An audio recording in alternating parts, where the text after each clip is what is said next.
Umur telah lebih 40 tahun tetapi simpanan yang ada ala kadar sahaja.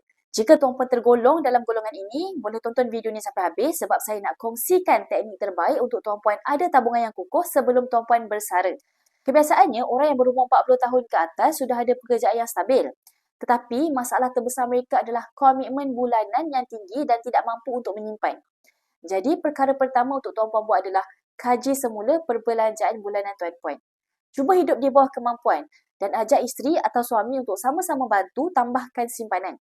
Untuk mulakan simpanan, tuan-puan boleh fokus untuk menyimpan dalam bentuk emas dan dapatkan 100 gram emas yang pertama menggunakan akaun emas gap. Tuan-puan boleh simpan sebanyak 3 gram sebulan selama 36 bulan atau 3 tahun. Atau tuan-puan boleh bahagikan simpanan 1.5 gram untuk suami dan 1.5 gram lagi untuk isteri.